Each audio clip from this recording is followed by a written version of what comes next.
My father's hands were shaking when he looked up and saw me standing in the doorway of that conference room. Not trembling the way old men's hands shake from age. Shaking the way a man shakes when something he believed for a long time suddenly stops being true. I hadn't seen him in 9 years. My sister was sitting at the table across from him, her attorney beside her, a stack of documents fanned out between them. She looked up a second after he did. Her face went completely still. I was in my dress uniform, the silver bars on my collar, the service ribbons across my chest. 9 years of a life, she told them, I'd thrown away. Nobody moved for a moment. The only sound was the air conditioning humming overhead. To understand how we ended up in that room, you have to go back to a small city in eastern Tennessee. A place called Kingsport, where the mountains sit low on the horizon and everybody knows somebody who works at the chemical plant on the east side of town. That's where I grew up. My father, Dale, drove a delivery truck for 27 years. My mother passed when I was 11, and after that, it was just the three of us. My father, my older sister, and me. My sister was 5 years older. She was the kind of person who took up space without meaning to. Loud in restaurants, funny at parties, the one who remembered everyone's birthday and brought wine to every gathering without being asked. People loved her. My father loved her in the way that parents sometimes love the child who reminds them most of the person they lost. She had our mother's laugh. She had our mother's way of walking into a room like she already knew everyone in it. I was quieter. I kept to myself more. I ran track in high school. I read a lot. I wasn't antisocial, but I wasn't the one making the table laugh at dinner either. My father and I had a different kind of relationship. Steadier, maybe. Fewer words, but I always felt like we understood each other. That changed the year I told him I wanted to join the Army. I was 19. We were sitting in the living room after dinner, the local news on low in the background, and I told them I'd met with a recruiter and I was serious about enlisting. My father set down his coffee mug. My sister looked at me like I'd announced I was moving to another planet. Why in the world would you do that? She said. I told her I'd thought about it for a long time, that I wanted structure, that I wanted to do something that mattered. She laughed, not unkindly, but the way people laugh when they think you're making a mistake. You'll hate it, she said. You're too sensitive for that. My father was quieter about it. He asked a few questions, whether I'd thought it through, whether I understood what I was getting into. I told him yes. He nodded slowly. If you start this, he said, you finish it. I left for basic training at Fort Jackson, South Carolina 3 months later. My father drove me to the bus station. He shook my hand the way he always did, firm, 2 pumps, nothing sentimental. But when I turned to go, he said my name once, just my name. And when I looked back, his jaw was tight in that way. It got when he was trying not to show something. I think about that moment a lot even now. Basic training was hard in the ways I expected and strange in the ways I didn't. The discipline felt natural to me.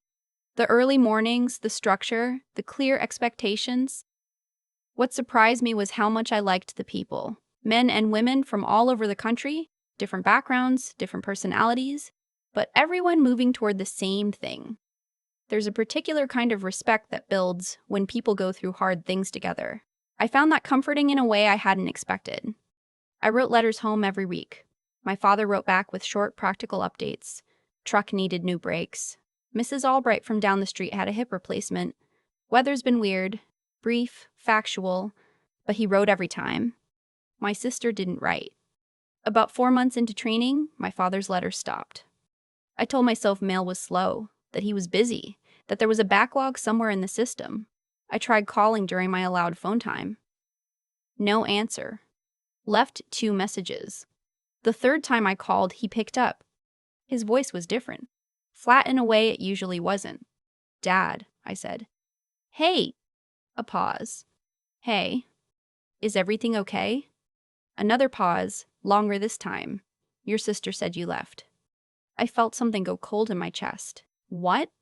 She said you washed out, that you couldn't handle the training, and they sent you home. I stood in the hallway with the phone against my ear and the sound of the barracks behind me, and I tried to find words. Dad, I'm at Fort Jackson right now.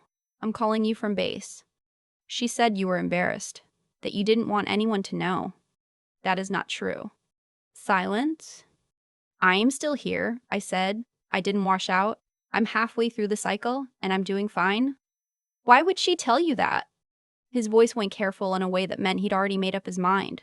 She wouldn't make something like that up, he said. I wanted to throw the phone through the wall. I didn't. I know this sounds unbelievable, I said carefully. But I'm asking you to trust me. Call the base if you don't believe me. Ask them. He said he'd think about it. He didn't call. I finished basic training and got leave before my next assignment. I drove 10 hours from South Carolina to Kingsport because I was sure that if I could just stand in front of him, if he could just see me in uniform, that would be the end of it. People believe their eyes more than they believe phone calls. The house looked the same. The porch needed paint. The truck was in the driveway.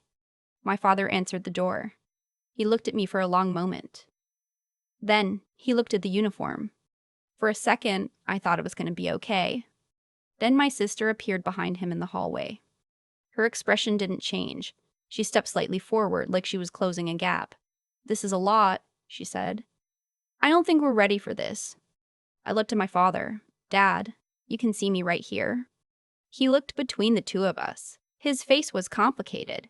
He'd spent 9 years raising us after our mother died. He'd leaned on my sister more than he probably realized. She'd been the one who organized things, who made calls, who showed up when he needed someone. I understood the loyalty even if I hated it. "I think you should give us some time," he said finally. "How much time?" I said. He didn't answer. My sister touched his arm gently. "We'll be in touch," she said. The door closed. I stood on that porch for longer than I should have. It was March, and cold, and the wind was coming down off the mountains. And I just stood there. I drove back to base the same night. I told myself it would resolve itself, that my father would think it through, that he'd do the math on his own. Daughter enlists, daughter finishes training, daughter comes home in uniform, and the lie would fall apart under its own weight. It didn't. The silence settled in like a long winter. Months became a year became 2. I kept moving forward because that's what you do. I got my first assignment at Fort Campbell in Kentucky. Then a logistics role in Germany that lasted 18 months. Then back stateside, a posting in Virginia, then Colorado. The Army had its own rhythm, missions and paperwork, and the slow accumulation of experience. I wasn't the loudest person in any room I walked into, but I was reliable, and in the Army, reliable means something. My commanding officer during my second deployment said once that she'd rather have 1 Mitchell than 3 people who needed managing. I kept that. Every year at Christmas, I sent a card to Kingsport. Not because I expected anything back, but because I couldn't bring myself to stop. The first 2 years, nothing. The third year, the card came back marked "Return to Sender" in my sister's handwriting. I recognized it because she still used the same looped cursive she'd had since middle school. That one sat with me for a while. I sent the next year's card anyway. About 6 years into my service, I met someone. His name was Owen. He was a civilian, worked in urban planning for the city of Colorado Springs. He had a dry sense of humor and terrible taste in movies, and he listened to me in the particular way that made me feel like what I was saying was worth hearing. We met at a mutual friend's cookout in August. He asked me 3 questions about logistics infrastructure before he asked for my number. I found that charming in a specific way that's hard to explain. We dated for 2 years before we got married. Small ceremony, 20 people, rented a room at a place just outside the city with a view of the mountains. I mailed an invitation to Kingsport. I wrote the address by hand. I didn't know if the envelope would reach my father or be intercepted by my sister, but I sent it anyway. Nobody came, but the ceremony was right. Owen held both my hands during the vows and said something quiet that I've kept between us. It was enough. 2 years later, our son Marcus was born. Watching that boy come into the world rearranged something permanent inside me. He had Owen's patience, and according to every person who met him, my stubborn streak from birth. He also had a grandfather who had never met him. I wrote a letter to Kingsport after Marcus arrived, put a photo inside. Small note that said simply, "You have a grandson." I sealed it, addressed it, sent it. No response. Owen never pushed me on the subject of my family. He had a way of letting things rest until I was ready to talk about them. One night after Marcus had gone to sleep, we were sitting on the kitchen floor of our apartment for reasons that made sense at the time, and I told him the whole thing from the beginning. The bus station, the phone call, the porch in March, the return to sender card. He listened all the way through without saying anything. Then he said, "Do you think she's still telling him the story?" "I don't know," I said. He thought for a moment. "Some people tell a lie once," he said, "and then they spend years making sure nobody checks." I turned that over for a long time. By year 8, I had been promoted to captain. The ceremony was in Virginia on a Tuesday morning in April. Owen stood beside me. Marcus, who was 4, sat in the front row with his grandmother on Owen's side and spent most of the ceremony trying to fold his program into an airplane. The promotion insignia felt heavier than I expected when they were pinned to my collar. Afterward, standing outside in the spring sunlight, I thought about my father. Whether he still thought about me. Whether he'd wondered at all over the years. Whether my sister's version of events had ever developed any cracks. Owen put his arm around my shoulders. "You okay?" "I'm good," I said, and I was. But there was a hollow space in it. The following year, something changed. I was at my desk on a Thursday afternoon working through a stack of contract review files when I noticed a name.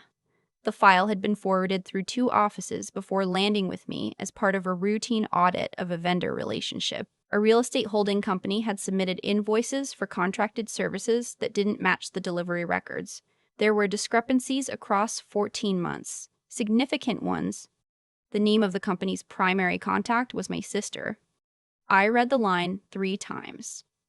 The business name was different, something formal and forgettable, but the contact information matched. Her address in Kingsport, her phone number, which I still knew from memory. The file described a pattern of overbilling on a federal facilities contract, not small rounding errors, delivered inflation across multiple billing cycles, the kind of thing that starts as a shortcut and grows into something that requires active maintenance. My stomach went tight. I sat back in my chair and looked at the ceiling for a moment. 9 years had passed since the door closed in Kingsport, and now the same federal contracting system she'd apparently been defrauding had found its way to my desk. I thought about irony for a while, then I called my supervisor. The oversight process moved the way those processes do, slowly, carefully, with a lot of documentation and not a lot of drama. I disclosed the family relationship immediately and asked to be recused. My supervisor appreciated the transparency but kept me in an advisory capacity given my familiarity with the contract structure. What I didn't expect was the civil proceeding.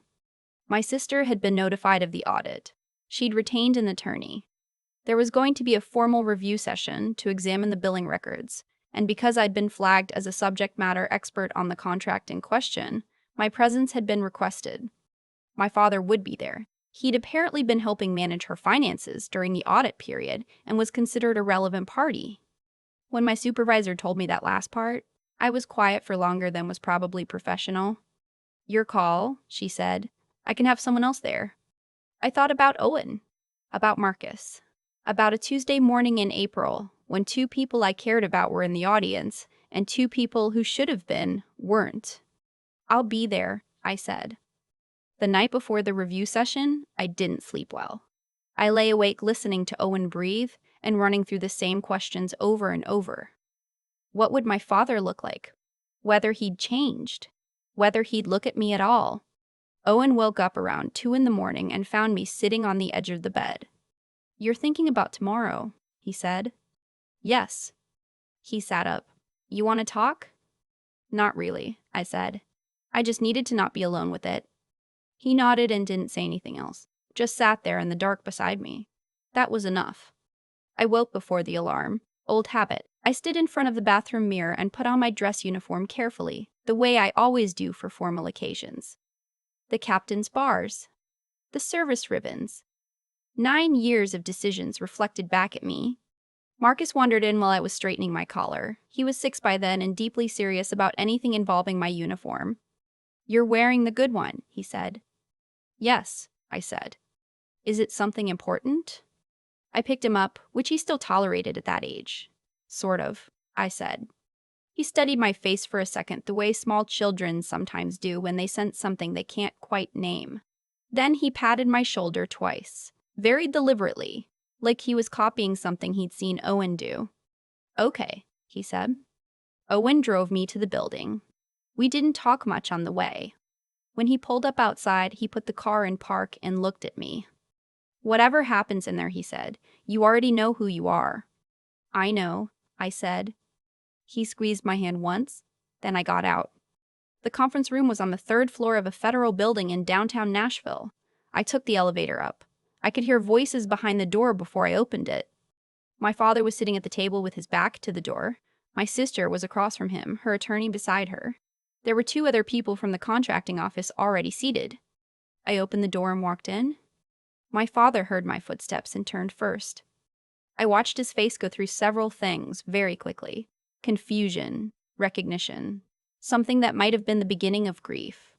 My sister looked up a second later. She went completely still in the way people go still when they realize something they built is no longer standing. I crossed to the chair I'd been assigned at the side of the table and set my folder down. I didn't look away from them, but I didn't rush to speak either. Let the uniform do the explaining it was there to do. The session was called to order. The process was formal and methodical.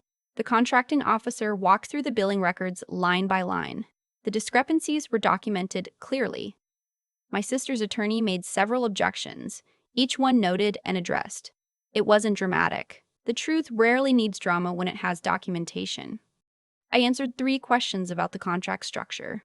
Nothing that came out of my mouth was about my family. But every few minutes, I could feel my father's eyes on me from across the table.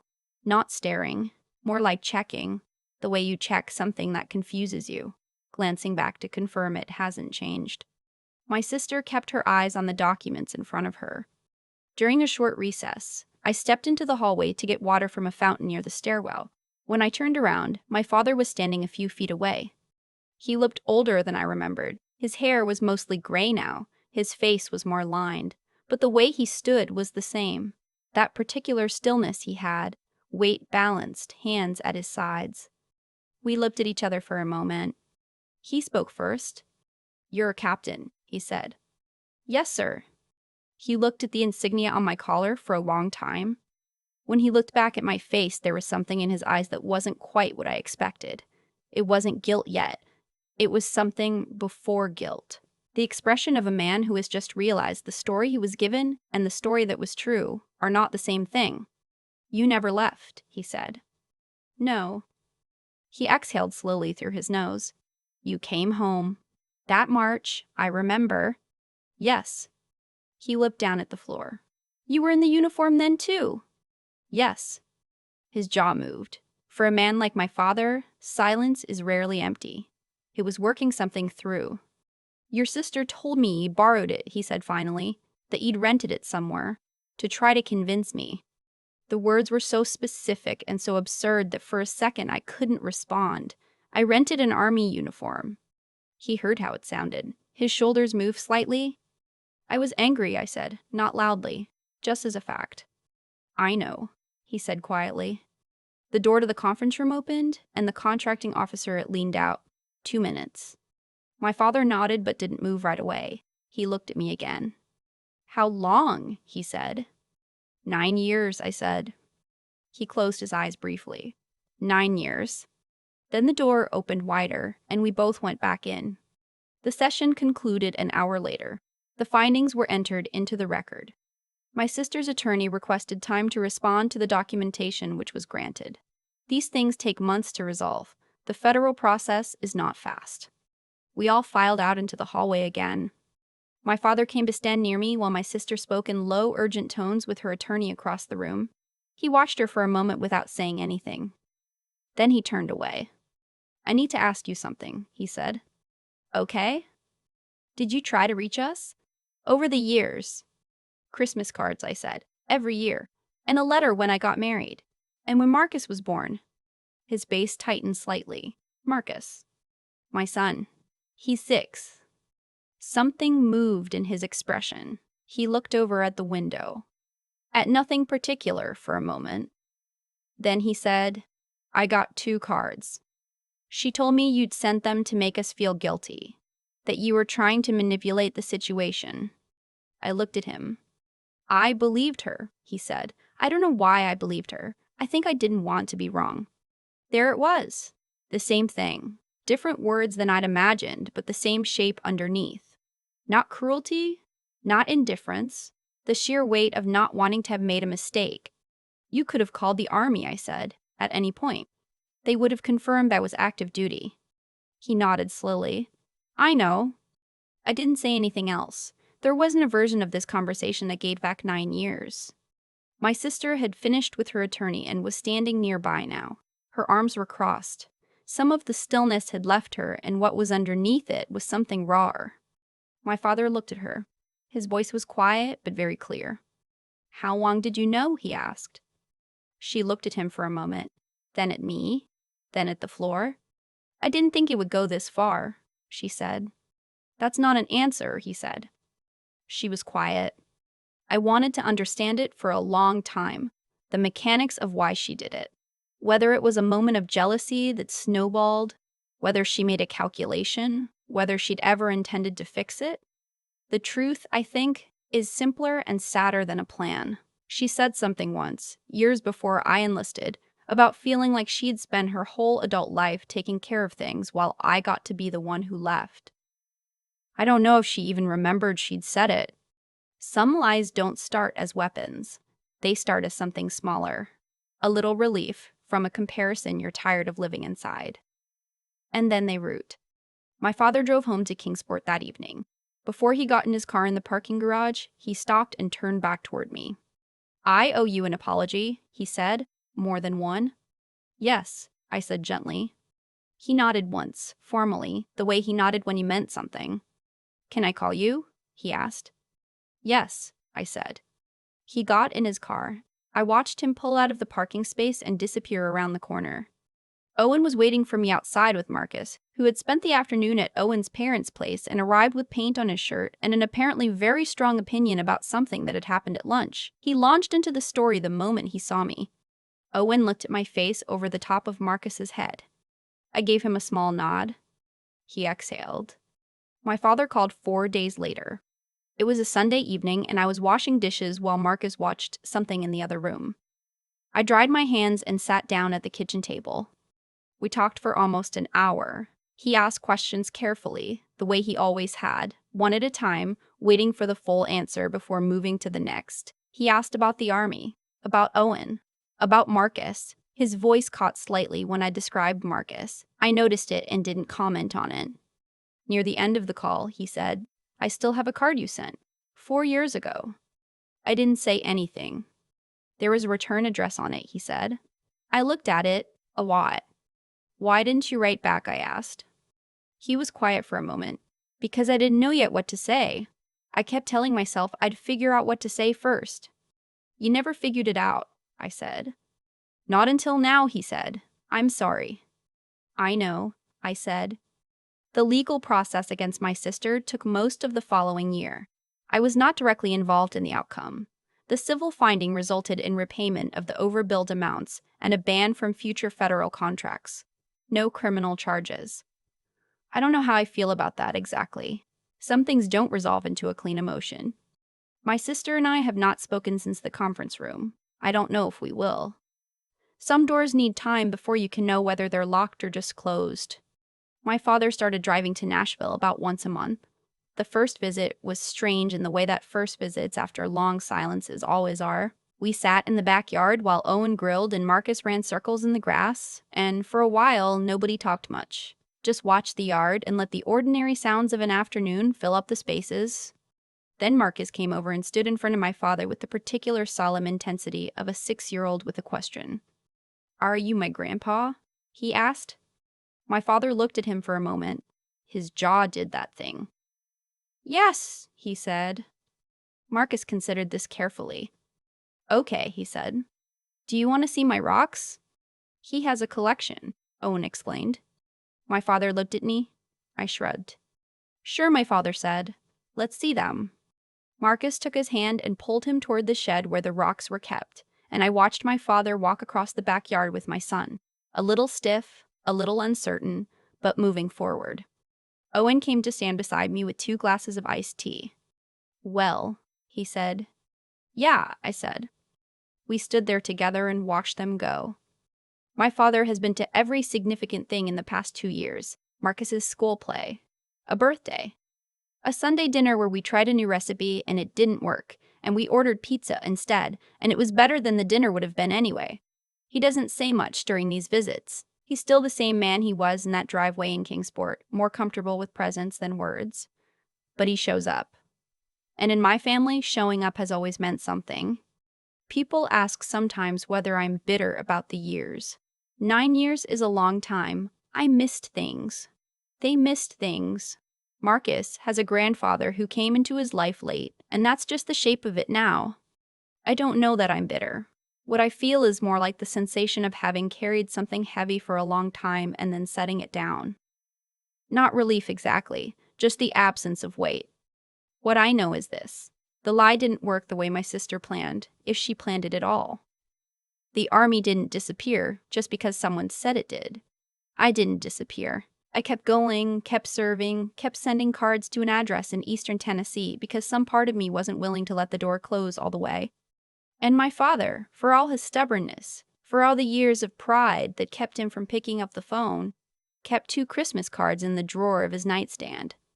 I found out because Marcus found them during a visit and brought them downstairs to show me, very pleased with the discovery. My father looked embarrassed. I kept meaning to do something with them, he said. You kept them for 4 years, I said. He didn't argue with that. I handed the cards back to Marcus, who looked at them both carefully and then stacked them neatly on the coffee table the way he stacked everything. They stayed there the rest of the visit. Before my father left that evening, he stood at the door for a moment longer than usual. He looked at the cards on the table, then at me. I should have asked questions, he said, a long time ago. Yes, I said. He nodded. Then he picked up the cards and put them in his jacket pocket to take home with him. I don't know why that mattered as much as it did. But I stood in the doorway and watched his car back out of the driveway. And for the first time in a long time, the watching didn't feel like losing. I keep coming back to one image from that parking garage. My father standing a few feet away from me, looking at the captain's bars on my collar like he was trying to reconcile 2 versions of the same person. The daughter he thought had failed. The one who was standing right in front of him. 9 years is a long time to carry something. And for most of those years, I told myself the weight was just part of the life I'd chosen. You enlist, you move, you build something new. You are not to wait for people who aren't coming. But the truth is that some things don't fully resolve just because you stop looking at them. They sit in the back of the room and wait. What I understand now is that every person in the story made a choice, and every choice had a price. My sister chose a small lie over a hard conversation, and that lie became the architecture of a decade. My father chose the comfort of a story he'd already accepted over the discomfort of asking one more question. And I chose, for 9 years, to keep sending cards to a house that sent them back, because something in me refused to believe the door was permanently locked. All 3 of those choices shaped what eventually happened in that conference room in Nashville. That's how cause and effect actually works. Not as punishment, not as reward. Just as consequence, patient and indifferent, arriving on its own schedule. The thing about integrity is that it doesn't require an audience. I didn't stay in the army because I knew it would one day prove something to my father. I stayed because I said I would, because the work mattered, because finishing what you start is the kind of person I wanted to be. That's the only version of doing right that holds up over time, the kind that doesn't need anyone watching. The thing about clear thinking is that pride can cloud it completely. My father is not a foolish man. He's careful and practical, and he raised me mostly on his own after we lost my mother. But he accepted a story without checking it, because checking it would have meant admitting he might be wrong. Smart people do that. It doesn't make them less smart, it makes them human. The difference is whether you eventually notice and correct it, or whether you keep building on a foundation you never verified. And the thing about persistence is that it rarely looks heroic from the inside. It mostly looks like mailing another Christmas card to an address that sent the last one back. It looks like Owen sitting in the dark beside me at 2 in the morning without saying anything. It looks like Marcus stacking 2 saved envelopes on a coffee table without knowing what they meant. Persistence is usually quiet. It doesn't announce itself. It just keeps showing up until the door opens. My father took those cards home with him the evening he finally left our house. I watched his taillights disappear around the corner, And I thought about what 9 years of small, stubborn decisions had actually built. Not a perfect reconciliation, not a restored family like nothing ever happened, just a man and a boy looking at rocks in a backyard shed, and a door that was open. Sometimes that's what it looks like when things finally come right.